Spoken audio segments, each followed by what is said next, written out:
রাসূল যা আদেশ করেন তা তোমরা পালন করো, রাসূল যা নিষেধ করেন তা তোমরা ত্যাগ করো। ওয়াত্তাকুল্লাহ, এ ব্যাপারে আল্লাহকে ভয় করো। ইন্নাল্লাহা শাদীদুল ইকাব, নিশ্চয়ই আল্লাহ শাস্তি দানে কঠোর, কঠিন। আল্লাহ শুধু দয়া করতে পারে এমনটা নয়, আল্লাহ শুধু রহমত করতে পারে এমনটা নয়, আল্লাহ শুধু মাগফিরাত করতে পারে এমনটা নয়। আল্লাহ কঠিন শাস্তি দিতে পারে, আল্লাহ কঠিন ভয়ঙ্কর শাস্তি দিতে পারে। অতএব আল্লাহর শাস্তিকে ভয় করে রসুল যা বলে তাই মানো, রসুল যা নিষেধ করে তাই ত্যাগ করো। এজন্য আমরা বলি যে আমাদের জীবনের সার্বিক সফলতা, সার্বিক কল্যাণ রাসূলের আনুগত্যের মধ্যে। আপনি যদি কল্যাণ চান, আপনি যা চান সব পাবেন রাসূলের আনুগত্য করলে। কি কি পাবেন? সূরা আলে ইমরান খোলেন, 31 নম্বর আয়াত। আল্লাহ তাআলা বলেন, কুল, হে নবী আপনি বলেন, ইন কুনতুম তুহিব্বুনাল্লাহ, তোমরা যদি দাবি করো আমরা আল্লাহকে ভালোবাসি, এই দাবিতে যদি তোমরা দাবিদার হও, ফাত্তাবিউনি, তাহলে আমার ইত্তেবা করো, আমার অনুসরণ করো, আমার আনুগত্য করো। ইউহিব্বুকুমুল্লাহ, তাহলে আল্লাহ তোমাদের ভালোবাসবেন। ওয়ায়াগফির লাকুম যুনুবাকুম, এবং তোমরা যত পাপ করেছো আল্লাহর সমস্ত পাপ ক্ষমা করে দিবেন। কার আনুগত্য করলে? রাসূলের আনুগত্য করলে আল্লাহর ভালোবাসা পাওয়া যাবে, পাপ থেকে বাঁচা যাবে। সূরা নূর 52 নম্বর আয়াত, ওয়া মা ইউতিউল্লাহা ওয়া রাসূলাহু ওয়া ইয়াখশাল্লাহ ওয়া ইয়াত্তাকিহি ফাউলাইকা হুমুল ফাইজুন। যে ব্যক্তি আল্লাহর আনুগত্য করে, আল্লাহ যা আদেশ করেন তা পালন করে, আল্লাহ যা নিষেধ করেন তা ত্যাগ করে, রাসূলের আনুগত্য করে, রাসূল যা আদেশ করেন তা পালন করে, রাসূল যা নিষেধ করেন তা ত্যাগ করে, আল্লাহকে ভয় করে। কিভাবে আমি সুদ খেতে পারি আল্লাহ দেখছেন, কিভাবে আমি ঘুষ খেতে পারি আল্লাহ দেখছেন, কিভাবে আমি জিনা করতে পারি আল্লাহ দেখছেন, কিভাবে আমি ব্যভিচার করতে পারি আল্লাহ দেখছেন। আল্লাহকে ভয় করে পাপ থেকে বেঁচে চলে, তাকওয়া অবলম্বন করে, ফাউলাইকা হুমুল ফাইজুন, এরা হলো সফলকাম। সফলকাম জাতিদের একটা গুণ হলো তারা রাসূলের আনুগত্য করে। যেমন সূরা নিসার 15 নম্বর, সূরা নিসার 13 নম্বর আয়াত, সূরা আলে ইমরানের 15 নম্বর আয়াত, সূরা ফাতহের 17 নম্বর আয়াত। যারা রাসূলের আনুগত্য করে আল্লাহ তাদের এমন জান্নাত দিবেন, পায়ের নিচ দিয়ে নদী প্রবাহিত হবে। বলেন তো, পায়ের নিচ দিয়ে কি প্রবাহিত হবে? নদী। কেন? রাসূলের আনুগত্য করেছে তাই। সূরা আরাফ 158 নম্বর আয়াত, ফাআমিনু বিল্লাহি ওয়া রাসূলিহিন নাবিয়িল উম্মিয়্যি আল্লাযী ইউমিনু বিল্লাহি ওয়া কালিমাতিহি ওয়াত্তাবিউহু লাআল্লাকুম তাহতাদুন। তোমরা ঈমান আনো আল্লাহর প্রতি, আল্লাহর বার্তাবাহক উম্মি নবীর প্রতি। কেন? যে নবী আল্লাহর প্রতি ঈমান এনেছেন, আল্লাহ যে কিতাব নাজিল করেছেন ওই কিতাবের প্রতি ঈমান এনেছেন, তোমরা ওই নবীর আনুগত্য করো, ওই নবীর অনুসরণ করো, ওই নবীর ইত্তেবা করো, লাআল্লাকুম তাহতাদুন, তাহলে আল্লাহ তোমাদের হিদায়াত দান করবেন। বলেন তো, রাসূলের আনুগত্য করলে কি দান করবেন? হিদায়াত। আপনারা বুঝতে পারেননি, এখানে আমি অনেকগুলো কথা বলে ফেলেছি কয়েকটি আয়াতের মধ্যে, যে রাসূলের আনুগত্য করলে আমরা এই আয়াত থেকে 5টা জিনিস পেয়েই গেছি। কি? 1, আল্লাহর ভালোবাসা, 2, হিদায়াত, 3, পাপ থেকে ক্ষমা, 4, সফলতা, 5, জান্নাত। আবার দেখেন, 1, আল্লাহর ভালোবাসা, 2, হিদায়াত, 3, পাপ থেকে ক্ষমা, 4, সফলতা, 5, জান্নাত। কি করলে?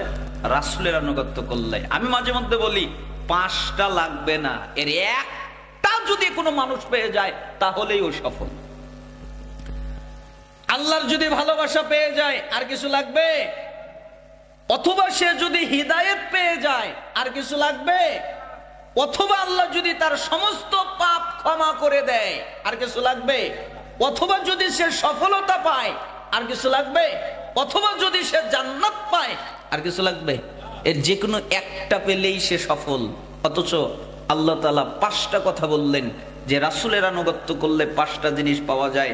এজন্য আপনার আর আমার জীবনের সার্বিক কাজ, আবু দাউদের 4607 নম্বর হাদিস, তিরমিজি 2676 নম্বর হাদিস, ইবনে মাজাহ 42 নম্বর হাদিস, ইবনে হিব্বান 5 নম্বর হাদিস, সহিহ তারগিব ওয়াত তারহিব 37 নম্বর হাদিস। রাসূল সাল্লাল্লাহু আলাইহি সাল্লাম বলেন, ওয়া ইন্নাহু মান ইয়াইশ মিনকুম বা'দি ফাসায়ারা ইখতিলাফান কাসীরা ফাআলাইকুম বিসুন্নতি ওয়া সুন্নাতিল খুলাফাইর রাশিদিন আল মাহদিয়্যিন আদ্দু আলাইহা বিন নওয়াজিজ। শোনো, তোমরা যারা আমার পরে বেঁচে থাকবে, আমি মুহাম্মদ বেশি দিন বাঁচব না, আমি দুনিয়া থেকে চলে যাব, আমি ইন্তেকাল করব।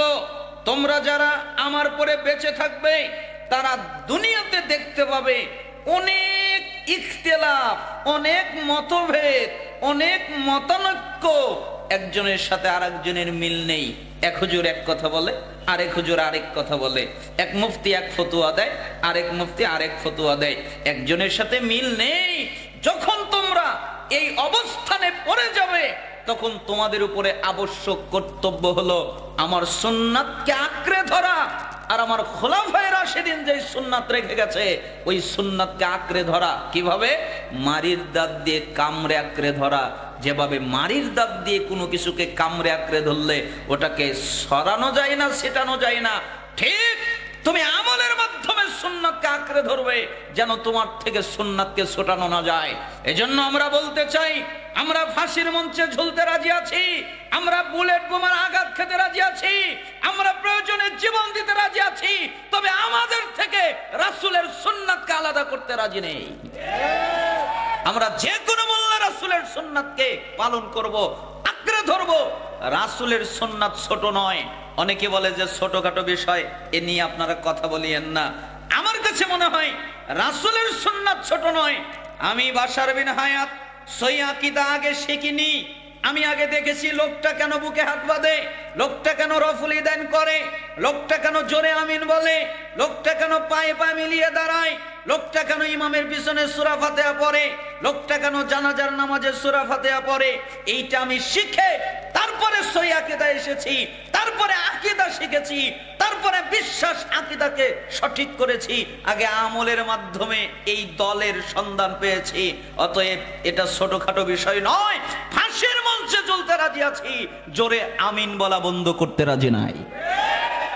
প্রয়োজনে জীবন চলে যাবে, প্রয়োজনে মৃত্যুবরণ করব, কোনোভাবেই কশিন কালে কোন অবস্থায় রাসূলের সুন্নাতকে আমরা ত্যাগ করতে রাজি নাই। সেটা ছোট হোক, সেটা বড় হোক।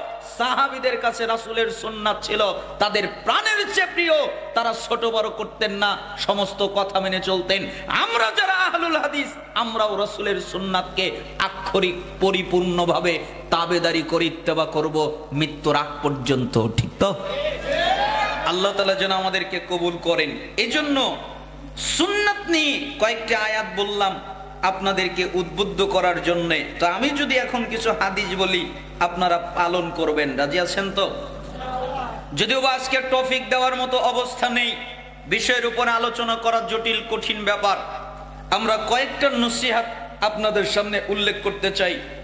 আজকের আলোচনার প্রথম হাদিস, এই হাদিসটা হলো হাদিস জগতে একটা আশ্চর্য হাদিস। কেন আশ্চর্য হাদিস? কারণ যতগুলো হাদিস হাদিস গ্রন্থে এসেছে সমস্ত হাদিসের মধ্যে আল্লাহর নবী উম্মতকে ইঙ্গিত করেছেন, উম্মত এটা করো, উম্মত সেটা করো, উম্মত এই কাজ করো। কিন্তু এই হাদিসের মধ্যে আল্লাহর নবী কোনো উম্মতকে ইঙ্গিত করেনি, স্বয়ং জিবরাইল আমিন রাসূলকে ইঙ্গিত করেছেন। জিবরাইল আমিন কাকে ইঙ্গিত করেছেন? রাসূলকে। এই জন্য মুহাদ্দিসিনে কেরাম এই হাদিসের নামকরণ করেছেন জিবরাইলের নসিহাত। কার নসিহাত? জিবরাইলের। জিবরাইল নসিহাত করলেন। সাহল ইবনে সাদ রাদিয়াল্লাহু আনহু তিনি বলেন, জাআ জিবরিল আলাইহিস সালাম ইলান নবী সাল্লাল্লাহু আলাইহি ওয়াসাল্লাম।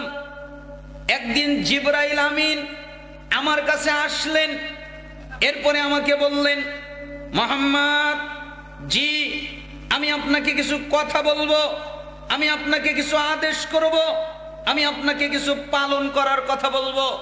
বলতে গিয়ে কঠোরতা অবলম্বন করব, বলতে গিয়ে শক্ত ভাষায় বলবো, বলতে গিয়ে জটিল করে বলবো।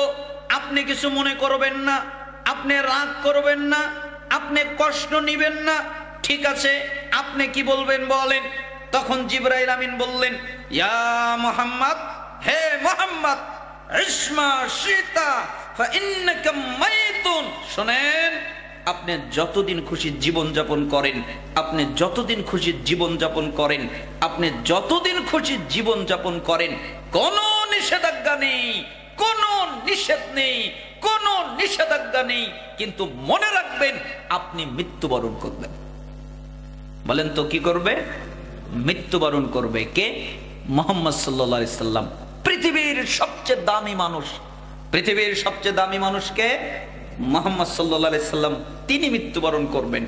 যার কাছে জিবরাইল আমিন আসলেন, মালাকুল মউত আসলেন। আল্লাহর নবী, জি, আল্লাহ বলেছেন আপনি যদি দুনিয়ায় থাকতে চান, আপনাকে দুনিয়ায় রেখে যেতে। আপনি যদি দুনিয়া থেকে যেতে চান, আল্লাহর কাছে আপনাকে নিয়ে যেতে। আপনি দুনিয়ায় থাকতেও পারেন, আপনি দুনিয়া থেকে যেতেও পারেন। মুহাম্মদ সাল্লাল্লাহু আলাইহি সাল্লাম বললেন, আমি আল্লাহর সাক্ষাৎকে পছন্দ করলাম। যার থাকার অনুমতি ছিল দুনিয়ায়, তিনি দুনিয়ায় থাকতে পারেননি। অতএব পৃথিবীর কারো পক্ষে সম্ভব নয় চিরস্থায়ীভাবে দুনিয়ায় টিকে থাকা। আস্তিক বলেন, নাস্তিক বলেন, মুরতাদ বলেন, ইহুদি বলেন, খ্রিস্টান বলেন, তারা যদি সবকিছুকে অস্বীকার করে, একটা জিনিসকে অস্বীকার করতে পারে না, ওটার নাম হলো মৃত্যু। তাহলে আপনার দাপট কিসের? আপনি এত ক্ষমতা দেখান কিসের? আপনি একটা চাকরি করেন তাই চেয়ারের দাপট দেখান কেন? আপনি বস হয়েছেন, আপনার কর্মের দাপট দেখান কেন? আপনি একটা বাড়ি করেছেন, ওই বাড়ির দাপট দেখান কেন?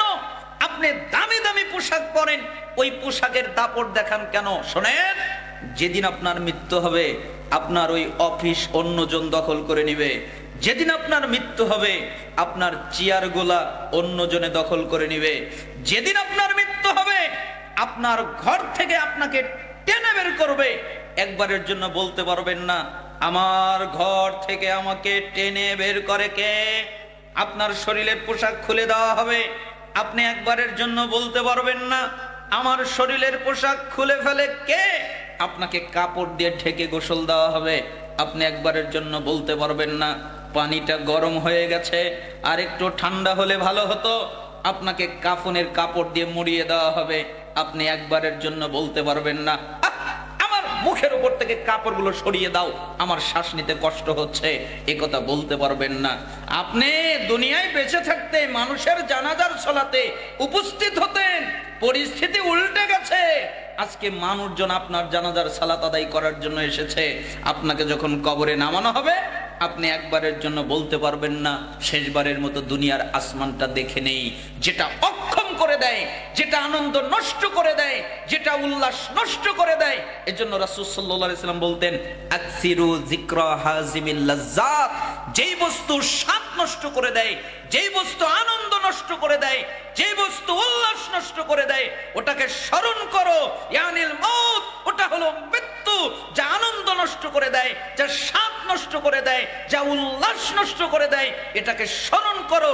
এই জন্য পৃথিবীর মানুষের জন্য সবচেয়ে দামি সত্য কথা হলো তাদেরকে মরতে হবে। মানুষ বলেন, জিবরাইল বলেন, মিকাইল বলেন, ইসরাফিল বলেন, মালাকুল মউত বলেন, যত প্রাণী রয়েছে আসমানে, যত প্রাণী রয়েছে জমিনে, যত প্রাণী রয়েছে সমুদ্রে, যত প্রাণী রয়েছে আরো বিভিন্ন জায়গায়, যত প্রাণী রয়েছে আল্লাহর সৃষ্টিকৃত, যেটা মানুষ জানে, যেটা মানুষ জানে না, পৃথিবীতে কোনো প্রাণীর চিরস্থায়ীভাবে বেঁচে থাকা সম্ভব নয় একমাত্র আল্লাহ ছাড়া। প্রত্যেকে মরবে, প্রত্যেকে মরবে, প্রত্যেকেই মৃত্যুবরণ করবে। এজন্য জিবরাইল আমিন মুহাম্মদ সাল্লাল্লাহু আলাইহি ওয়াসাল্লামকে এই কথাটাই বললেন, মুহাম্মদ আপনি মনে রাখেন, যতদিন খুশি জীবন যাপন করেন, কিন্তু মনে রাখবেন আপনি মৃত্যুবরণ করবেন। ইয়া মুহাম্মদ, হে মুহাম্মদ, ওয়াহাবিব মান আহবাবতা ফাইন্নাকা মাফারিকুহু। আপনি যার সাথে খুশি বন্ধুত্ব করেন, কোনো অসুবিধা নেই। আপনি যে কারোর সাথে বন্ধুত্ব করতে পারেন, আপনার বন্ধু হতে পারে, পুরুষ কোনো ব্যক্তি আপনার বন্ধু হতে পারে, নারী কোনো ব্যক্তি আপনার বন্ধু হতে পারে, টাকা পয়সা, সম্পত্তি, বাড়ি বাহন, জায়গা জমি, এগুলো আপনার বন্ধু হতে পারে। মুহাম্মদ মনে রাখেন, যেদিন আপনি মারা যাবেন ওই দিন কবরে আপনাকে একা যেতে হবে। আপনার বন্ধু আপনার সাথে কবরে যাবে না, আপনিও আপনার বন্ধুর সাথে কবরে যাবেন না। না আপনারা কি মনে করেন যাবে? আমাদের সাথে কেউ কি কবরে যাবে?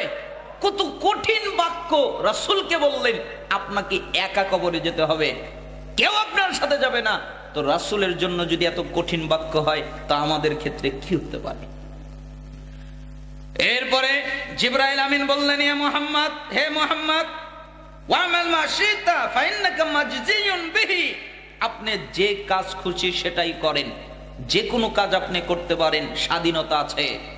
রাসূলের সাথে তো আর খারাপ বাক্য লাগাতে পারি না, তাই আমাদের দিকে নিয়ে এসে বললাম, আব্দুল্লাহ, ইচ্ছা করলে চুরি করো, ইচ্ছা করলে ডাকাতি করো, ইচ্ছা করলে জিনা করো, ইচ্ছা করলে ব্যভিচার করো, ইচ্ছা করলে সুদ খাও, ইচ্ছা করলে ঘুষ খাও, ইচ্ছা করলে নিশাদার দ্রব্য পান করো, ইচ্ছা করলে আরো যত পাপ আছে সব করো, আবার ইচ্ছা করলে ভালো কাজও করতে পারো। মনে রাখো, তোমাকে একদিন তোমার রবের সামনে দাঁড়াতে হবে। এ কথাই মুহাম্মদ সাল্লাল্লাহু আলাইহি ওয়াসাল্লামকে বলছেন, মুহাম্মদ, আপনি ইচ্ছা করলে যা মনে চায় তাই করেন, পাপও করতে পারেন, নেকিও করতে পারেন, পাপও করতে পারেন, নেকিও করতে পারেন।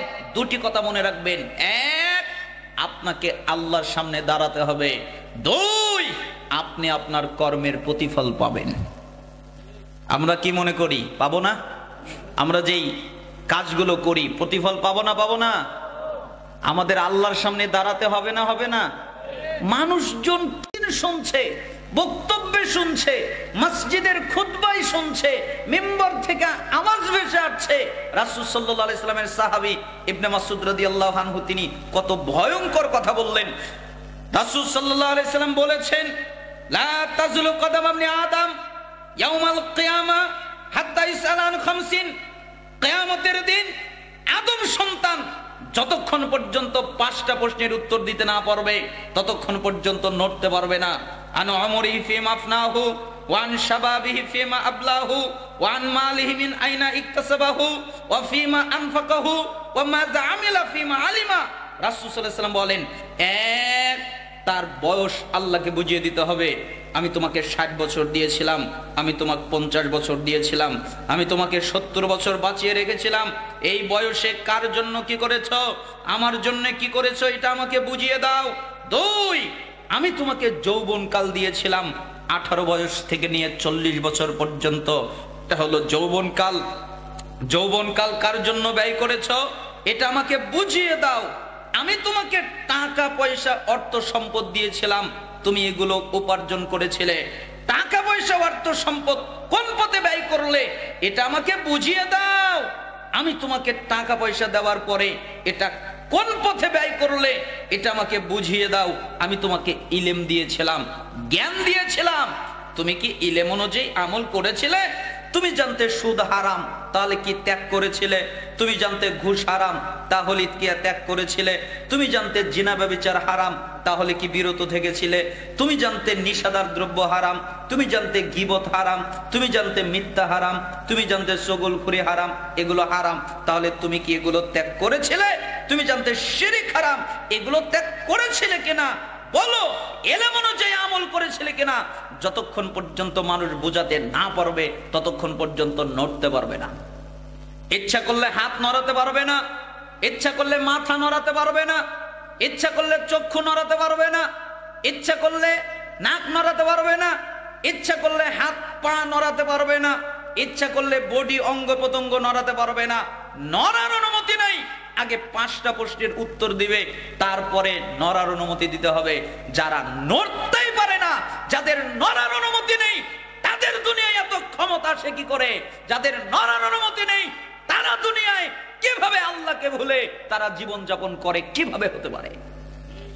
আপনি কেন আল্লাহকে ভয় করেন না? আপনার ভিতরে আল্লাহর ভয় কমে গেল কেন? সাহাবীরা আল্লাহকে কত ভয় করতেন। আল্লাহু আকবার। একজন সাহাবী মায়েজ বিন মালিক আপনারা জানেন, আমি স্মরণ করিয়ে দিচ্ছি। আপনারা একভাবে জানেন, আমি একটু ভিন্ন কায়দায় বলছি। মুসান্নাফে ইবনে আবি শাইবার বর্ণনা যেরকম ভাবে এসেছে আমি ওরকম ভাবে আপনাদের সামনে অনুবাদ করছি। যে একটা সাহাবী মায়েজ বিন মালিক আল্লাহর নবীর কাছে আসলেন, মুহাম্মদ জি আপনি আমাকে পবিত্র করেন। আরে যাও আল্লাহর কাছে মাফ চাও, আল্লাহর কাছে ক্ষমা চাও, আল্লাহ মাফ করে দিবে, ক্ষমা করে দিবে। মায়েজ বিন মালিক চলে গেলেন, দ্বিতীয়বার আবার ফিরে আসলেন, আল্লাহর নবী জি আপনি আমাকে পবিত্র করেন। তুমি কি আমার কথা বুঝো না? আমি তোমাকে বললাম আল্লাহর কাছে মাফ চাও, ক্ষমা চাও, আল্লাহ মাফ করে দিবে, ক্ষমা করে দিবে, চলে যাও। চলে গেলেন, তৃতীয়বার আবার আসলেন, আল্লাহর নবী জি আপনি আমাকে পবিত্র করেন না। তখন তিনি বললেন, তুমি কি আমার কথা বুঝতে পারো না নাকি? আরে আমি তোমাকে বলছি আল্লাহর কাছে মাফ চাও, ক্ষমা চাও, আল্লাহ মাফ করে দিবে, ক্ষমা করে দিবে, চলে যাও। মায়েজ বিন মালিক চলে গেলেন, কিছুক্ষণ পর আবার ফিরে আসলেন, আল্লাহর নবী আপনি আমাকে পবিত্র করেন না। তখন মুহাম্মদ সাল্লাল্লাহু আলাইহি ওয়াসাল্লাম রেগে গেলেন। তো মায়েজকে আর কিছু বললেন না, সাহাবীদেরকে বললেন, এই সাহাবীরা জি এই মায়েজ কি পাগল নাকি? মায়েজ বিন মালিক পাগল নাকি? ও কি পাগল? সাহাবীরা বললেন, জি না ও পাগল নয়। ও তাহলে মনে হয় মদ পান করেছে, তাই আমার কথা বুঝতে পারে না, তাই না? না না মদপান করেনি। একজন সাহাবী উঠলেন, নাকের সাথে নাকটা মুখের সাথে ঠেকিয়ে দিয়ে শুকে দেখলেন যে না মদপান করে নাই। তাহলে মাইজ মদ পান করে নাই, তাহলে মাইজ পাগল নয়। তো আমার কথা বোঝে না কেন? আচ্ছা বলো কি করেছো? তখন মাইজ বিন মালিক বললেন, আল্লাহর নবী মানুষ যেটা বৈধভাবে করে আমি ওটা অবৈধভাবে করেছি, আমি জিনা করেছি। তখন মুহাম্মদ সাল্লাল্লাহু আলাইহি ওয়াসাল্লাম বললেন, ইস কতই না ভালো হতো আমায় যদি না জানাতে। আমি তোমাকে বললামই তো আল্লাহর কাছে মাপ চাও, ক্ষমা চাও, তুমি কেন আমাকে জানালে? আমাকে জানিয়েছো, বিচার হবেই, আমার কিছু করার নেই, এটাই শরিয়াত। সাহাবীরা জি মাইজ বিন মালিককে মাটিতে অর্ধ পর্যন্ত গাড়ো, পাথর মেরে মেরে তাকে মেরে ফেলে দাও। মাইজ বিন মালিককে পাথর মেরে মেরে মেরে ফেলে দেওয়া হলো, রক্ত ছিটে সাহাবীদের গায়ে লেগে গেল। তাই সাহাবীরা অভিশাপ করা শুরু করলো। তখন মুহাম্মদ সাল্লাল্লাহু আলাইহি ওয়াসাল্লাম বললেন, সাহাবীরা জি আরে মাইজ বিন মালিক যেই তওবা করেছে, এই তওবা तमाम পৃথিবীর সমস্ত মানুষের মধ্যে যদি বন্টন করে দেওয়া হয়, পৃথিবীর মানুষের তওবা লাগবে না, মায়েজের এক তওবা দিয়ে পৃথিবীর মানুষরা মুক্তি পেয়ে যাবে। মিশকাতে 70 জনের কথা এসেছে, মুসান্নাফ ইবনে আবি শাইবায় तमाम পৃথিবীর মানুষের কথা এসেছে। তাহলে মাইজ বিন মালিকের কেমন তওবা শোনো। মাইজ বিন মালিক আল্লাহকে ভয় করত। কিভাবে আল্লাহর সামনে দাঁড়াবে, এই ভয়ের কারণে সে দুনিয়ায় বিচার নিয়ে মৃত্যুবরণ করলো, যাতে আল্লাহর সামনে দাঁড়াতে না হয়। এই ভয়ে মাইজ বিন মালিকের হৃদয়ে কত ভয়, তাই জীবন দিয়ে সে পাপ ক্ষমা করে নেওয়ার চেষ্টা করলো। আর আমরা মানুষ কত পাপ করি, আমাদের ভিতরে ভয় কাজ করে না। এজন্য আল্লাহর নবীকে জিবরাইল আমিন বললেন, মুহাম্মদ আপনি যা খুশি কাজ করেন, কিন্তু মনে রাখেন আপনি প্রতিফল পাবেন, আপনাকে আল্লাহর সামনে দাঁড়াতে হবে। মুহাম্মদ উপদেশ শেষ হয় নাই। শারাফুল মুমিন কিয়ামুল লাইল। আপনি কি জানেন মুমিনের সম্মান কিসে? মুমিনের সম্মান হলো রাতে সালাত আদায় করার মধ্যে। যারা রাতে সালাত আদায় করে, যারা তাহাজ্জুদ পড়ে, তাদের সম্মান আছে, তারা সম্মানিত আল্লাহর কাছে। যারা তাহাজ্জুদ পড়ে না, যারা রাতে সালাত আদায় করে না, এরা সম্মানিত নয়, এদের সম্মান নেই। ওয়া ইজ্জুহু ইসতিগনাউহু আনিন নাস। আর আপনি কি জানেন যে মুমিনের ইজ্জত কিসে?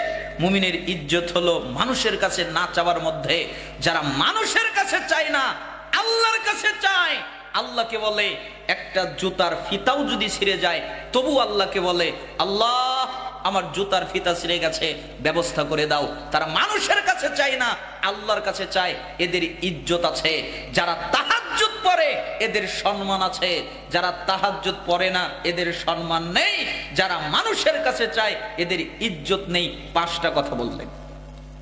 সবল ইমান 10,058 নম্বর হাদিস, কানজুল উম্মাল 21,388 নম্বর হাদিস, মুস্তাদরাক হাকিম 7,921 নম্বর হাদিস, সিলসিলা সহিহা 831 নম্বর হাদিস। 5টা কথা বললেন, আপনার সাথে মিলান। এক, হারাম ত্যাগ করো, বিনিময়ে আল্লাহ তোমাদের ওলি বানিয়ে দিবেন। বলেন তো কি বানিয়ে দিবেন? ওলি। কি ত্যাগ করলে? হারাম। হারাম ত্যাগ করবেন। হারাম ত্যাগ করার জন্য আপনাদেরকে একটা সহজ কথা বলে দেই। একটা লোক ইব্রাহিম ইবনে আদহাম রাহিমাহুল্লাহর কাছে আসলো। এরপরে বললেন, ইব্রাহিম জি, আপনি তো অনেক বড় আলেম, তো আপনি কি আমাকে একটা উত্তর দিতে পারবেন?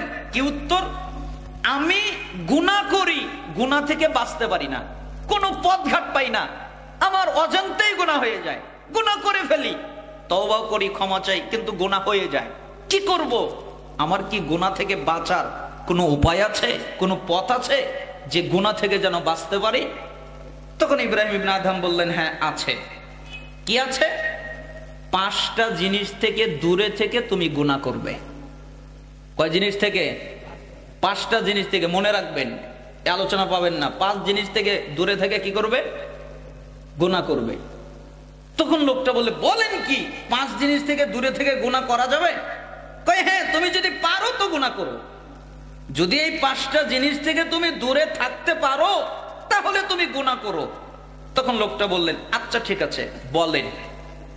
এক, যেহেতু তুমি পাপ করো, গুনাহ করো, তো আল্লাহর দেওয়া রিজিক খায়ও না।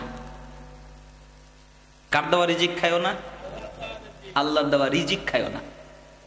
তখন লোকটা থমকে গেল, বলেন কি? সব রিজিকই তো আল্লাহর, তো আল্লাহর দেওয়া রিজিক যদি না খাই তো খাবো কি? কয় ওটা তো আমি জানি না, যেহেতু তুমি পাপ করবে তো আল্লাহর দেওয়া রিজিক খাবা না। 2, যেহেতু তুমি পাপ করো, পাপ থেকে বাঁচতে পারো না, তো আল্লাহর দেওয়া জায়গায় থাইকো না। কার দেওয়া জায়গায় থাইকো না? কয় আল্লাহর দেওয়া জায়গায় থাকবো না তো থাকবো কোথায়? সবই তো আল্লাহ। কয় ওটাকে আমি জানি। তুমি আল্লাহর দেওয়া জায়গায় থাকবে না, এটা হলো কাজ, যেহেতু তুমি পাপ করো।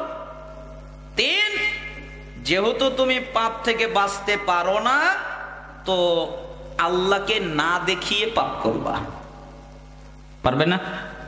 আপনারা পারবেন না? আল্লাহকে না দেখিয়ে পাপ করতে পারবেন না?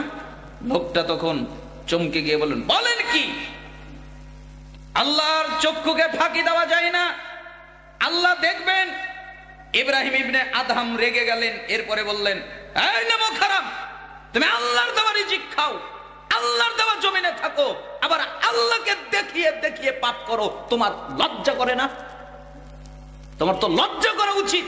আল্লাহর দেওয়া রিজিক খাও, আল্লাহর দেওয়া জমিনে থাকো, আবার আল্লাহকে দেখায় পাপ করো, তোমার তো লজ্জা করা উচিত। তোমার শিক্ষক দেখবে, এজন্য তার সামনে পাপ করো না। তোমার বাপ মা দেখবে, তাই তার সামনে খারাপ কাজ করো না। তোমার সম্মানিত কোনো লোক দেখবে, তাই তার সামনে খারাপ কাজ করো না। তুমি বিড়িখোর, নেশাখোর, বিড়ি খাও, একটা সম্মানিত লোক আসলে তুমি আড়াল করে নাও, কেন? সে যেন তোমাকে না দেখে, তুমি তাকে লজ্জা পাও। আর যে আল্লাহ তোমাকে দেখে, তুমি ওই আল্লাহকে লজ্জা পাও না। নেমো খারাপ, আবার বলো পাপ করব। কিভাবে তুমি পাপ করতে পারো? এগুলো থেকে বিরত থেকে পাপ করো। লোকটা কান্না কান্না চেহারা হয়ে গেলেন। এরপরে বললেন, 4 নাম্বার, যেহেতু তুমি পাপ করবেই, তো মালাকুল মাউত যখন আসবে তখন তাকে ঠেকিয়ে দিবে। এই মালাকুল মাউত থামো। কেন? এখনো তওবা করা হয় নাই, তওবাটা করে নেই। শুনবে না? আপনারা কি মনে করেন মালাকুল মাউত শুনবে? 5, যখন তোমার পাপের কারণে তোমার ফায়সালা হবে জাহান্নাম, পাপ করেছো তাই ফায়সালা জাহান্নাম, তখন তোমাকে জাহান্নামে পাঠিয়ে দেওয়া হবে। তখন তুমি নিজের ক্ষমতা দিয়ে জান্নাতে চলে যাও। কয় আমি তা পারবো না। তো তুমি কি বুঝলা? আমি এটাই বুঝলাম, পাপ করার অনুমতি নাই। ওই লোকটা কি বুঝলো? পাপ করার অনুমতি নাই। আমি আল্লাহর দেওয়া রিজিক না খেয়ে থাকতে পারবো না, আমি আল্লাহর দেওয়া জমিনে না থেকে বাঁচতে পারবো না, আমি আল্লাহকে না দেখিয়ে পাপ করতে পারবো না, আমি মালাকুল মাউতকে ঠেকাতেও পারবো না, আমি নিজের ক্ষমতা দিয়ে জান্নাতেও যেতে পারবো না। তাই আমি ওয়াদা করলাম, আজকের পর থেকে আমি কোনোদিন পাপই করব না। সালাফরা বলেন ওই লোকটা মৃত্যুর আগ পর্যন্ত কেউ তাকে প্রকাশ্যে পাপ করতে দেখে নাই। এটা হলো প্রতিক্রিয়া। তা আপনার যদি পাপ করার ইচ্ছা মনে জাগে, তাহলে এই 5টা কথা আপনি মনে রাখবেন, 5টা কথা আপনি স্মরণ করবেন, তারপরে আপনি পাপ করেন যদি আপনি বাঁচতে পারেন। এই জন্য আল্লাহ নবী সাল্লাল্লাহু আলাইহি সাল্লাম বললেন, আল্লাহর ওলি হতে চাও তাহলে হারাম ত্যাগ করো, বিনিময়ে আল্লাহ তোমাকে ওলি বানিয়ে দিবেন। অর্দা বিমা কাসামাল্লাহু লাকা তাকুন আগনান নাস। 2, তুমি কি ধনী হতে চাও, আল্লাহ আমাকে ধনী বানিয়ে দিক, এটা কি চাও? তাহলে শোনো, তোমার তাকদিরে যা আছে তুমি তার উপরে খুশি থাকবে, বিনিময়ে আল্লাহ তোমাকে ধনী বানিয়ে দিবেন। তাকদিরে খুশি থাকলে আল্লাহ কি বানিয়ে দেয়? ধনী। ধনী মানে যার 100 কোটি টাকা আছে সে ধনী নয়, 100 কোটি আছে আরো 100 কোটি লাগবে, ও ধনী। ঠিক মতো ঘুম হয় না, ঠিক মতো খেতে পারে না, ঠিক মতো এটা করতে পারে না, সেটা করতে পারে না। আর একটা কামলা দিয়ে খায় দিন মজুর মানুষ, 1000 টাকা ইনকাম করে শান্তির খাবার খায়, শান্তির ঘুম হয়, তার কোনো টেনশন নাই, কোনো পেরেশানি নাই, এই লোকটাই হলো ধনী। এই জন্য তাকদিরে খুশি থাকো, আল্লাহ তোমাকে ধনী বানাবেন, অন্তরে ধনীর শান্তি দান করবেন, অন্তরে ধনাত্মটার শান্তি দান করবেন, আল্লাহ তোমাদের অন্তরটাকে ধনী বানিয়ে দিবেন। এই জন্য তাকদিরে খুশি থাকবে। ওয়াহসিন ইলা জারিকা তাকুন মুমিনা। তুমি কি চাও আল্লাহ আমাকে মুমিন বানিয়ে দিক, সত্যিকারের মুমিন হই, এটা কি চাও? তাহলে শোনো, তোমার প্রতিবেশী যারা, তাদের সাথে ভালো আচরণ করবে, তাদের সাথে সুন্দর আচরণ করবে, তাদের সাথে উত্তম আচরণ করবে, তাহলে বিনিময়ে আল্লাহ তোমাদের সত্যিকারের মুমিন বানিয়ে দিবে।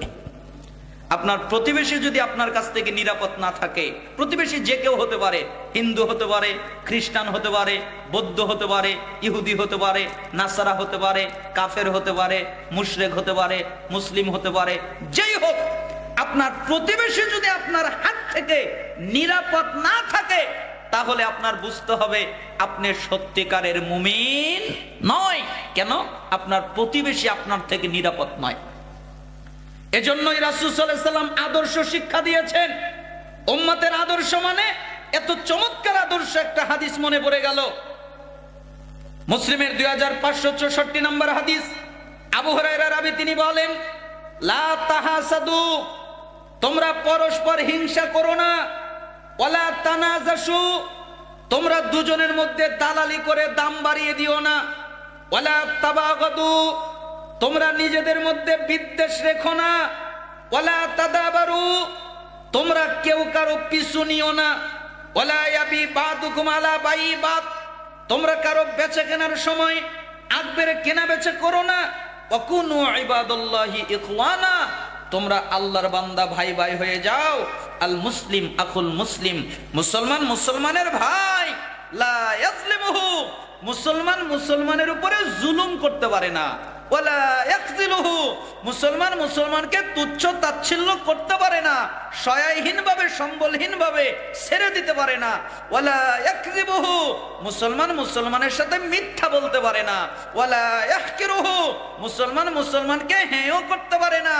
আত্তাকওয়া হা হুনা ওয়া ইউশিরু ইলা সাদরি সালাসা মাররাতিন, এই কথা বলে বুকের দিকে ইঙ্গিত করে রাসূল বললেন, তাকওয়া এখানে, তাকওয়া এখানে, তাকওয়া এখানে। বিহাসবি ইমরিইম মিনাশ শাররি আইয়াহকিরা আকাহুল মুসলিম, প্রত্যেক মুসলমানের খারাপ হওয়ার জন্য এতটুকু যথেষ্ট, সে আরেকজন মুসলমানকে খারাপ বলে। কেউ যদি আরেকজন মুসলমানকে খারাপ বলে, তাহলে ও খারাপ নয়, আমি খারাপ। কেন? আমি আরেকজনকে কেন খারাপ বললাম? কুল্লুল মুসলিম আলাল মুসলিমি হারাম দামুহু ওয়া মালুহু ওয়া ইরদুহু, প্রত্যেক মুসলমানের উপরে হারাম, অপর মুসলমানের জন্য মুসলমান মুসলমানের রক্ত বের করতে পারবে না, মুসলমান মুসলমানের সম্পদ নষ্ট করতে পারবে না, মুসলমান মুসলমানের সম্মান নষ্ট করতে পারবে না।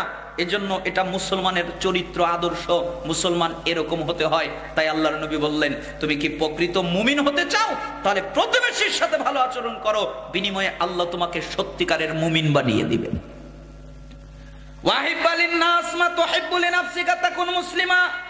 4, তুমি কি চাও আল্লাহ আমাকে প্রকৃত মুসলিম বানাক, সত্যিকারের মুসলিম বানাক, এটা কি চাও? যদি এটা চাও তাহলে শোনো, নিজের জন্য যা পছন্দ করো অপরের জন্য তাই পছন্দ করবে। নিজের জন্য পছন্দ আমাকে কেউ গীবত না করুক, তাহলে তুমি কারো গীবত করবে না। নিজের জন্য পছন্দ আমাকে কেউ কষ্ট না দিক, তাহলে তুমি কাউকে কষ্ট দিবা না।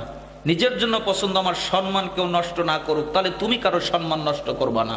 নিজের জন্য পছন্দ আমার সম্পত্তি কেউ মেরে না দিক, তাহলে তুমি কারো সম্পত্তি মারবা না। নিজের জন্য যা পছন্দ করবা অপরের জন্য তাই পছন্দ করবা, তাহলে বিনিময়ে তুমি প্রকৃত মুসলিম হয়ে যাবা। ওয়ালা তুকসিরুদ দাহিক ফাইন্না কাসরাতাদ দাহিক তুমিতুল কলব।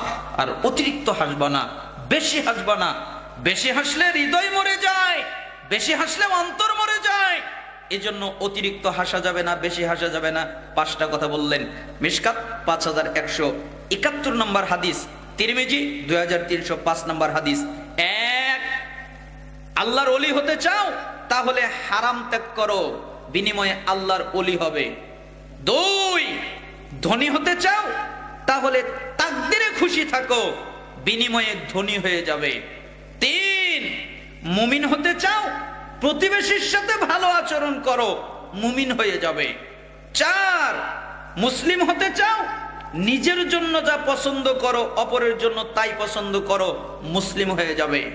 5, অতিরিক্ত হাসবা না, বেশি হাসবা না। বেশি হাসলে হৃদয় মরে যায়, অন্তর মরে যায়। অতএব আল্লাহ তাআলা আমাদেরকে এই হাদিসের উপরে আমল করার তৌফিক দান করুন। হে আল্লাহ, আমাদের যারা অসুস্থ তাদের শিফায়ে কামিলা আজিলা দান করুন। আমাদের যারা অভাবী তাদেরকে অভাব থেকে অব্যাহতি দান করুন।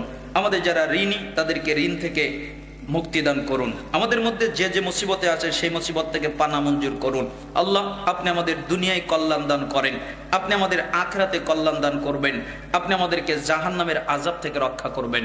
আল্লাহ, ফিলিস্তিনের মাটিতে মুসলিমদের আপনি হেফাজত করেন, তাম পৃথিবীর মুসলিমদের আপনি হেফাজত করেন। আল্লাহ, বাংলাদেশকে ইসলামিক রাষ্ট্র হিসেবে কবুল করে নেন। আল্লাহ, বাংলাদেশে ইসলামী রাষ্ট্র নেতা দান করেন। আল্লাহ, বাংলাদেশের সংবিধান কোরআন আমাদের উপহার হিসেবে দান করেন। আল্লাহ, যারা আজকের এই ইসলামী জালসার আয়োজন করেছেন তাদেরকে আপনি কবুল করে নেন। যারা সময় দিল, শ্রম দিল, তাদের কবুল করে নেন। যারা দান করেছে তাদের দান কবুল করে নেন। যত মানুষ উপস্থিত তাদের কবুল করে নেন এবং তাদের গুনাহগুলো মাফ করে দেন। পুরুষ নারী গুনাহ ক্ষমা করে তাদের গুনাহকে নেকিতে পরিণত করে দেন। সময় শেষ, 12টা বেজে গেছে, ক্ষমা করবেন। সুবহানাকাল্লাহুম্মা বিহামদিক আশহাদু আল্লা ইলাহা ইল্লা আনতা আস্তাগফিরুকা।